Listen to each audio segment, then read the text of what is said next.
Bé, moltes gràcies. Más o menos crec que el debat pues és molt variat i quan hi ha presència de públic pues també aprofitem tots els partits per estirar-nos un poquet. Però el que ha comentat la meva companyera benvolguda Anna Calatayud, el que està parlant justament és un barri, perquè vostè sap que se preocupa molt i sap que aquest estiu m'està comentant tot el passeo, perquè jo sé que se m'enitja vostè en aquest tema. Entonces, vostè li puc dir que jo soc regidor també de les barraques, de la muntanyeta, mantenem el que aquests barrios existeixen. Potser una actuació propera d'un barri on vostè la va veure nàixer, que és els pisos ferroviaris, carrer Palmes, prolongació, que a la dreta n'hi ha una escola, doncs el que li puc dir que quan vaig a l'empresa que vostès critiquen a netejar se troben condons, se troben agulles, i aquesta actuació que vostè diu tan durosa, com si haver netejat terres, és una neteja d'un racó del poble que està plena de runa. Que la gent, d'ahir ho vull dir a vostè, que jo hasta poc en vivir, no, dels pisos ferroviaris. Si vostè està molt centrat en el paseo, i enviant fer-vos, però és que les barraques existeixen, la muntanyeta existeix.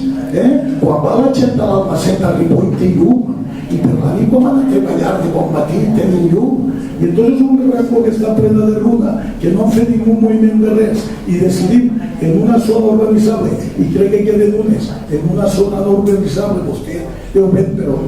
la Poli dona la culpa, és un informe de l'arquitecte, vull dir que vostè no inventa res, vostè és un traslade que no és que ha vist una cosa, sinó que jo crec que el contenta que està que no és carrer, perquè vostè és la defensora de que sempre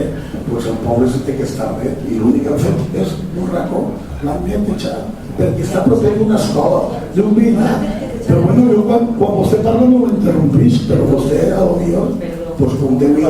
té públic, a lo millor vol lluir-se, però vull dir jo que vostè no fa res, vostè ha trasladat un informe d'un arquitecte que per cert li ha tocat 2 o 3 vegades i no s'ha ficat perquè crec que està ja de baixa o no sé si està retirat o tal, i ha parlat amb la gent d'un marit i justament vostè m'ha dit que estava parlant en el seu benvolgut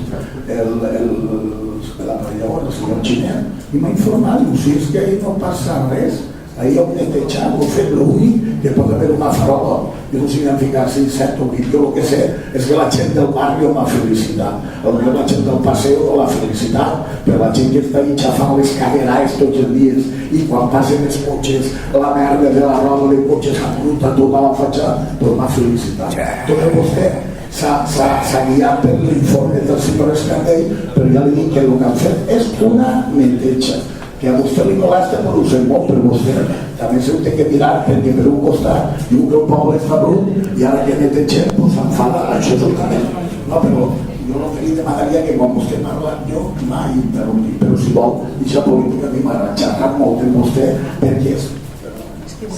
però ja parla molt, ho parla ella inclús parla quan jo estic intervenint que jo la respecte per complet. Vull dir que jo pensava que estaria orgullosa que vostè va néixer dels pisos ferroviaris que es diguen pendents, però si vostè li molesta podeu ser molt. Gràcies. Que passen pues